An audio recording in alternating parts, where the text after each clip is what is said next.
Join Venus Castleberg as she teleports you to the wonderland of possibilities, where we explore consciousness from the inside out to create a different world, where problems are possibilities and your point of view really does create your reality.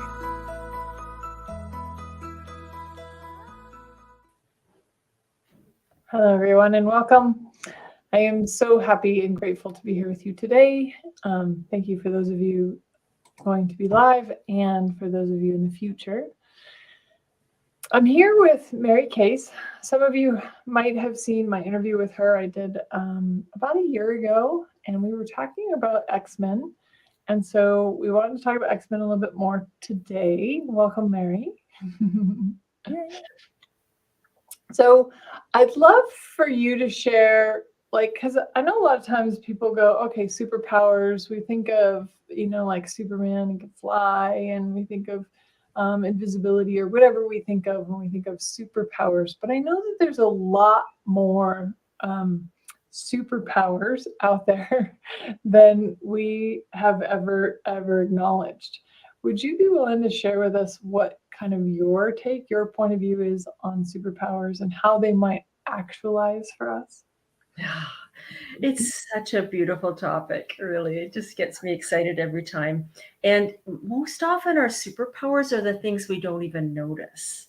Like we don't even know that they're superpower, or we're not willing to acknowledge they're a superpower. That's usually our superpowers.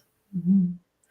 So things that are like really easy for you, or the subtleties, like you have this capacity to pick up the phone when someone happens to be thinking of you, and you're actually communicating with them. And yet it happens all the time, but you don't really acknowledge it. You think it's just like a thing that happens, right? And that is actually a superpower that you might have with nonverbal communication, as a random example. I love that. And that's actually a great example because, and you said something kind of key there. It's usually the things that were super easy for us that we think, oh yeah, anybody can do that. Can everybody do that? I do that all the time, right? Yeah. And like even the superpower of you walk into a room and everybody feels better, like their bodies feel better. They want to be close to you. And it's like, we don't really notice that or acknowledge that. And yet that's a capacity that not everybody has. I mean, there's a whole lot of people there when you're with them that you leave and you feel worse. Right. Yep. Actually, it's funny you said that. I did have somebody once acknowledge me for that. Every time I come into a room, the whole room relaxes. And I guess I never really thought about that as being a superpower. That's cool. Yeah. It's the things that are really natural to us. Mm-hmm. That I didn't get that it was a superpower as a school teacher that I could have 250 kids in a room, like ages, 10 to 14 or 15, and be conducting an orchestra and just stand there and they would all, become quiet and focused. And it was like, well, I'm a teacher. Isn't that what everybody does?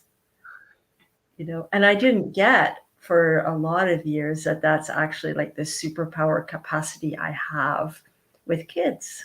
Mm-hmm. Yeah, that's true. We actually just had somebody say, pulling things from people's heads, words, tastes, smells, feelings. Yeah, it's a superpower. It's like, awesome. I wonder and then maybe just invite everybody, like, look at your life and what is something that comes naturally to you that's really, really easy for you. And would you be willing to acknowledge that as a superpower? Because it's not the same for everybody else. Everybody has their own unique abilities, we'll say. Yeah. What are your capacities, even like superpowers of creation, superpowers of creation in the kitchen, in cooking or baking, or superpowers in artistry, in decorating rooms, in being able to walk into a blank room and see it, and in your head you go, and you have a picture of what that can be like.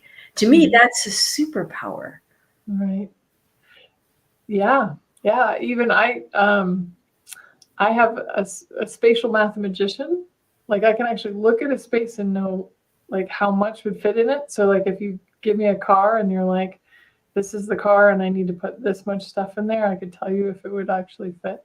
I never thought about that. That's so cool. What about you, Mary? What are some of your capacities? Well, it took me a long time to see it. I mean, one of the big ones was this capacity with nonverbal communication. And, they call me the autism whisperer, where I can have this capacity to sit down and have conversations without words ever coming out of my mouth. That's awesome. And actually, I'd love, and I know we've shared it before, but I'd love for you to share a little bit about the story you shared with me before, because it's such a miraculous event that happened between you and another, we'll call her X-Men. This is Serena, who's an X-Men of magnitude and labeled in this reality as nonverbal autistic.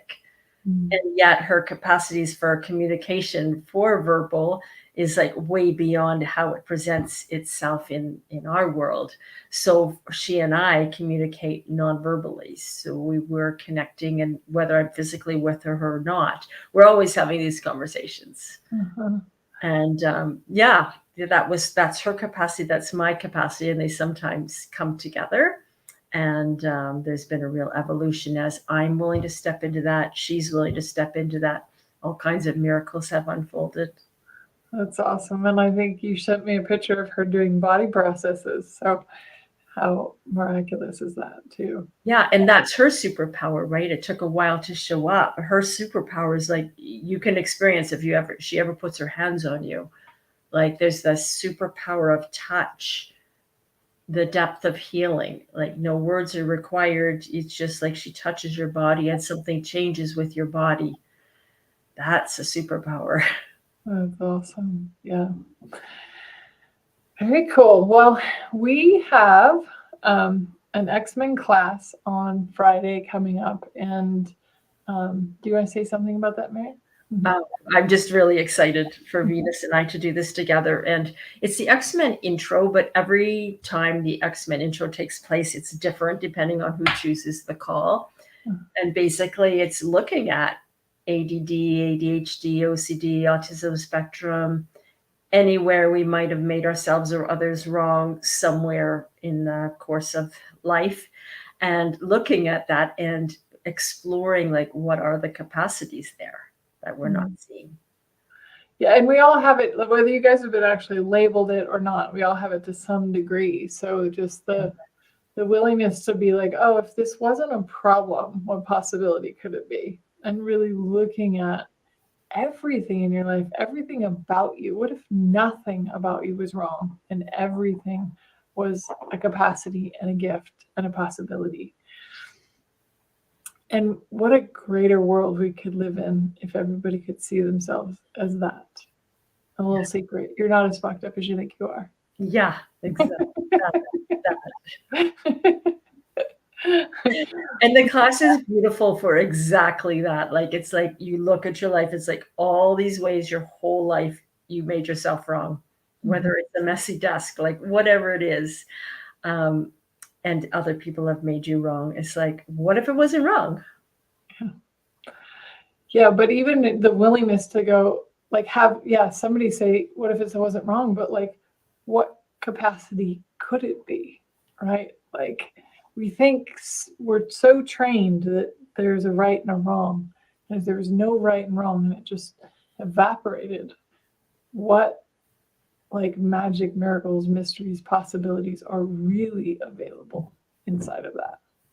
So, and I loved your intro there, Venus, like the wonderland of possibilities. Really, that's what the X-Men conversations are about, is that wonderland of possibilities. So beautiful. Brilliant.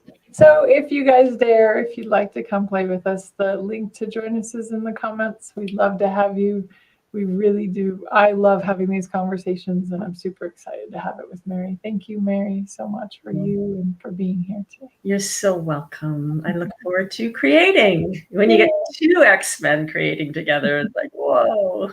Right? Thank you, everyone. Bye. Bye.